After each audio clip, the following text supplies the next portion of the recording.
Salut à toutes et à tous et bienvenue dans cette toute nouvelle vidéo. Une vidéo qui traitera de la potentielle, de l'éventuelle arrivée de Mauricio Pochettino au Paris Saint-Germain. Ce n'est pas encore officiel, mais Mauricio Pochettino devrait être le nouvel entraîneur du Paris Saint-Germain. Officialisation prévue après les fêtes de fin d'année. Après l'éviction de Thomas Tuchel le 24 décembre, Mauricio Pochettino s'est directement présenté comme le favori à la succession de l'entraîneur allemand. Leonardo, le directeur sportif du Paris Saint-Germain, avait jeté son dévolu sur Massimiliano Allegri, l'ancien entraîneur de la Juventus de Turin. Mais l'émir en a décidé autrement et c'est l'ancien parisien Mauricio Pochettino qui devrait occuper le banc des Rouges et Bleus. Première question qu'il faut mettre sur la table, qui est Mauricio Pochettino? Première chose à savoir, Pochettino a déjà évolué sous les couleurs du Paris Saint-Germain. Le défenseur central de l'Espagnol Barcelone débarque au Paris Saint-Germain en janvier 2001. Il partira lors de l'été 2003 pour rejoindre les Girondins de Bordeaux et finira sa carrière à l'Espagnol Barcelone.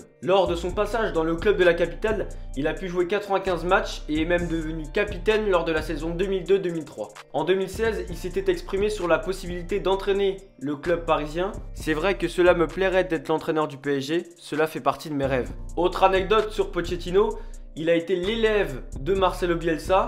L'actuel coach de Leeds avait convaincu le jeune Mauricio Pochettino de 13 ans de venir dans le club des Newell's Old Boys en Argentine.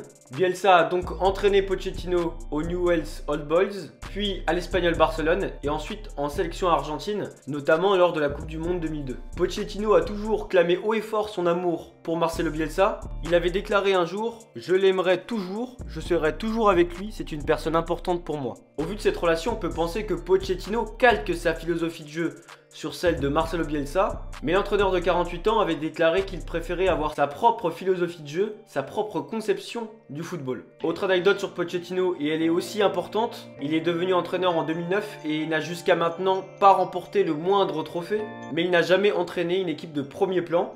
Il a entraîné l'Espagnol Barcelone, Southampton et Tottenham. Il avait permis à l'Espagnol Barcelone de se maintenir en Liga alors que le club avait 5 points de retard sur le premier non relégable, mais il a considérablement marqué les esprits lors de son passage à Tottenham. En 5 ans, il a hissé le club en finale de la Coupe de la Ligue anglaise en 2015 et en finale de Ligue des Champions en 2019. A noter qu'il a également décroché une deuxième place en Première Ligue en 2017. Maintenant, la question importante à se poser, c'est pour ça que je fais cette vidéo, qu'est-ce que peut apporter Pochettino au Paris Saint-Germain? Malheureusement, Pochettino sera confronté aux mêmes problématiques que Thomas Tuchel. L'enchaînement des matchs depuis le Final 8 de la Ligue des Champions a créé une lassitude physique et mentale chez les joueurs. Si Pochettino est un adepte d'un travail d'une intensité et d'une exigence folle, il pourrait pénaliser ses joueurs. Il devra donc s'adapter et remettre le groupe en forme avant de partir sur des bases intensives. Ensuite, le PSG n'a jamais réellement eu de style de jeu sous les ordres de Tuchel en 2 ans et demi. Pochettino peut et doit imposer un style de jeu propre au collectif parisien, mais la tâche est difficile étant donné le déséquilibre de l'effectif. De plus, le coach argentin aura peu de temps pour mettre en place sa philosophie de jeu avant le grand choc face au FC Barcelone. Pour en savoir plus sur sa philosophie de jeu, il attend de tous ses joueurs une grande intensité avec un pressing très réactif. Les joueurs doivent en permanence être en mouvement, glisser entre les lignes. Il met en place des cheminements avec les consignes des faiblesses de l'adversaire. La séance d'entraînement est tout aussi intense, avec notamment les joueurs qui ne débutent pas. Comme ça, tout le monde se sent concerné. Mais ce qui est souvent relevé chez Pochettino, c'est sa capacité d'adaptation. Cette proactivité qui lui permet de changer de tactique en cours de match lorsque le scénario le demande. Dans certaines situations, on a pu voir le bloc redescendre assez bas, adapter une approche moins verticale et une utilisation variée des ailes. Tout compte fait, Pochettino sait faire des compromis, mais sans aller jusqu'à sacrifier le beau jeu pour la victoire. Il s'adapte toujours. En ce qui concerne la relation avec les joueurs, elle est primordiale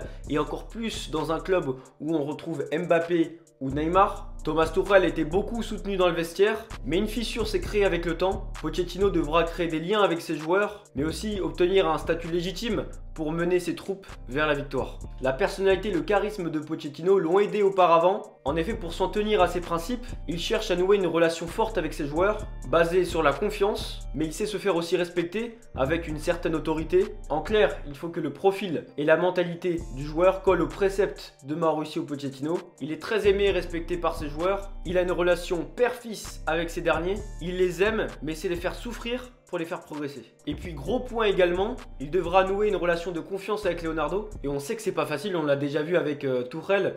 Tourelle et Leonardo, ça faisait pas bon ménage. Et avec le temps, ça s'est fissuré. On a vu le résultat. Finalement, Tourelle a été limogé. Pour Tourelle, sa relation avec Leonardo lui a porté préjudice. À Tottenham, Pochettino ne laissait personne lui imposer de recruter le moindre joueur, pas même le propriétaire Daniel Levy. Étant donné que Leonardo n'a pas choisi directement Pochettino, les deux personnages vont devoir bien cohabiter ensemble et entretenir une relation cohérente pour le bien du Paris Saint-Germain. Dans cette vidéo, j'ai essayé de vous faire comprendre ce que Pochettino peut apporter au Paris Saint-Germain. Dès janvier, nous verrons les premiers signes de son impact au sein du club. Il devra faire ses preuves assez rapidement parce que les objectifs du club parisien sont élevés et que les rendez-vous importants vont arriver très rapidement. Je vous remercie de m'avoir suivi dans cette vidéo autour de Pochettino, le potentiel entraîneur du Paris Saint-Germain dès le mois de janvier. N'hésitez pas à me dire ce que vous avez pensé de cette vidéo et je vous donne rendez-vous mardi pour une nouvelle édition du Journal des Sports comme d'habitude. N'hésitez pas à liker cette vidéo si ça vous a plu et à vous abonner. Et en vous abonnant, activez la cloche pour ne rien manquer de l'actualité sportive. Je vous remercie de m'avoir suivi. Prenez soin de vous. Ciao!